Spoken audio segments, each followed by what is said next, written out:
வணக்கம் நேயர்களே, இன்றைக்கி நம்ம வீட்டில் விளைஞ்ச காய்கறிகள் பூக்களை பார்க்கலாம் வாங்க. முதல்ல நம்ம ப்ளூமேரியா பூக்கிட்டு இருக்கிறோம். இந்த செடியை வீட்டில் வச்சா ரொம்ப நல்லதுங்க. இங்கே பாருங்கள் எவ்வளோ நல்லாயிருக்கு. இந்த பூக்கள் ரொம்ப அழகாக இருக்கும். பாருங்க அங்கே மேலே எவ்வளோ கொத்து கொத்தாக பூத்துருக்கு. ரொம்ப நல்லா இருக்குங்க. வெள்ளை கலரில் எவ்வளோ அழகாக பூத்துருக்குங்க பூ. வாங்க அங்கே ஒரு மொட்டு இருக்குது. இதோ பாருங்க அதோட மொட்டு. அந்த பூ இப்படி மொட்டாக இருக்கும், அதுக்கப்புறமா தான் அவ்வளோ பெரிய பெரிய பூவாகும். இதோட இலையே டிஃப்ரெண்ட் ஷேப்பாக இருக்குங்க. சரி வாங்க நம்ம அடுத்த செடிக்கு போகலாம். நம்ம அடுத்ததாக துவரை செடிக்கிட்ட இருக்கோம். இங்கே பாருங்கள் துவரை செடியோட பூ எவ்வளோ மஞ்சளாக இருக்குது. ரொம்ப அழகாக இருக்குங்க துவரை செடியோட பூ. நேயர்களே, இந்த துவரை செடியை கண்டிப்பாக உங்கள் வீட்டில் வைங்க. வச்ச 4 மாதத்தில் இது காய் கொடுக்க ஆரம்பிச்சிருச்சுங்க. ரொம்ப நல்லா இருக்குங்க காய். இங்கே பாருங்கள் துவரைக்காயோட பிஞ்சு இது வளர்ந்து இந்த மாதிரி துவரையாக மாறிடும். பின்னாடி இருக்கே இந்த மாதிரி துவரையாக மாறிடும். நல்லா கொத்து கொத்தாக காய்க்குங்க துவரை செடி. சரி வாங்க நம்ம அடுத்த செடிக்கு போகலாம். நேயர்களே, நம்ம இப்போ சுண்டக்காய் செடிக்கிட்ட இருக்கிறோம். அங்கே பாருங்கள் சுண்டக்காய் செடி பூ எவ்வளோ வெள்ளையாக மஞ்சள் கலர் மகரந்தம் வச்சுட்டு எவ்வளோ அழகாக இருக்குங்க. இங்கே பாருங்கள் சுண்டக்காய் எவ்வளோ கொத்து கொத்தாக காய்ச்சிருக்கு. நல்லா இருக்குங்க. சட்னி வச்சாதான் சுண்டக்காய் நல்லா இருக்குமே. நேயர்களே, இந்த சுண்டக்காய் செடியை வீட்டில் வைங்க. ஏன்னா இது நோய் எதிர்ப்பு சக்தியை அதிகரிக்குங்க.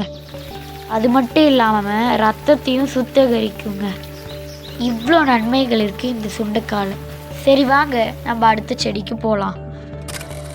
நேயர்களே, நம்ம இப்போ பப்பாளி மரத்துக்கிட்ட இருக்கிறோம். இங்கே பாருங்கள் பப்பாளி எவ்வளோ கொத்து கொத்தாக காய்ச்சிருக்குங்க. பப்பாளி நம்ம உடம்புக்கு ரொம்ப நல்லதுங்க. இப்போல்லாம் பப்பாளி காயை வச்சு டூட்டி ஃப்ரூட்டின்னு ஒன்று செய்ய ஆரம்பிச்சிட்டாங்க. இந்த பப்பாளி இலையை பார்த்திங்கனாவே தெரியும், அது கொஞ்சம் டிஃப்ரெண்ட்டாக தெரியும் பப்பாளி இலை. இங்கே பாருங்கள் பப்பாளி எவ்வளோ அழகாக இருக்குங்க. பாருங்கள் நிறையா இருக்குது காய்ங்க. இதுதான் பப்பாளி பூங்க. நல்லா வெள்ளை கலரில் இருக்குது. முன்னாடி அது மஞ்சள் கலரில் இருக்கும், அதுக்கப்புறமா வெள்ளை கலரில் இருக்குங்க. பப்பாளி பழத்தை நீங்கள் கண்டிப்பாக வீட்டில் வளர்க்குங்க. ஏன்னா இதில் நிறைய விட்டமின்ஸ் இருக்குங்க. அது மட்டும் இல்லாமல் நார்ச்சத்தும் இருக்குது இதில். சரி வாங்க நம்ம அடுத்த செடிக்கு போகலாம். நேயர்களே, நம்ம அடுத்ததாக அவரை செடிக்கிட்ட இருக்கிறோம். பாருங்கள் எவ்வளோ பிரம்மாண்டமாக இருக்குது. எவ்வளோ பெருசாக இருக்குங்க அவரை செடி. இதோட பூக்கள் எவ்வளோ அழகாக இருக்குது. பாருங்கள் எவ்வளோ பெருசாக இருக்குது, எவ்வளோ பெருசாக வளர்ந்துருக்குங்க. இங்கே பாருங்கள் இதுதான் அவரைப்பூ. நல்லா பிங்க் கலரில் இருக்கும். இங்கே பாருங்கள் அவரைக்காயெலாம் தொங்குது. நல்லா இருக்குங்க அவரைக்காய். பச்சை கலரில் நல்லா இருக்குது அவரைக்காய். பொரியல் வச்சா ரொம்ப நல்லாயிருக்கும். இந்த அவரைக்காய் ரத்த அழுத்தத்தை குறைக்குங்க. அது மட்டும் இல்லாமல் இதில் நிறைய மினரல் நார்ச்சத்துலாம் இருக்குது. அது மட்டும் இல்லாமல் இது செரிமானத்திற்கு ரொம்ப உதவும்னு சொல்கிறாங்க. இங்கே பாருங்கள் அவரைக்காய் நல்லாயிருக்கு. சரி வாங்க நம்ம அடுத்த செடிக்கு போகலாம். நேயர்களே, நம்ம இப்போ பிங்க் கலர் நித்திய கல்யாணி பூக்கிட்ட இருக்கிறோம். ரொம்ப அழகாக இருக்குங்க இந்த செடி. எனக்கு ரொம்ப பிடிக்கும் இந்த செடி. ஆல்ரெடி நம்ம வெள்ளை நித்திய கல்யாணி போட்டு ஒரு வீடியோ போட்டிருக்கிறோம். பார்க்கலன்னா டிஸ்கிரிப்ஷனில் லிங்க் கொடுத்துருக்குறேன், செக் பண்ணிக்கோங்க.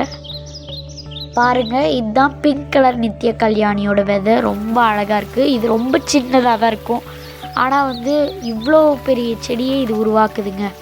இதுதான் நித்திய கல்யாணி பூ. ரொம்ப அழகாக இருக்குங்க. இந்த பிங்க் கலர் நித்திய கல்யாணி புற்றுநோய்க்கு ரொம்ப நல்லதுங்க. நேயர்களே, நம்ம இந்த வீடியோட எண்டுக்கு வந்துட்டோம். இந்த வீடியோ பிடிச்சிருந்துச்சுன்னா லைக் பண்ணுங்கள், ஷேர் பண்ணுங்கள், கமெண்ட் பண்ணுங்கள், மறக்காமல் சப்ஸ்கிரைப் பண்ணுங்கள். பாய்.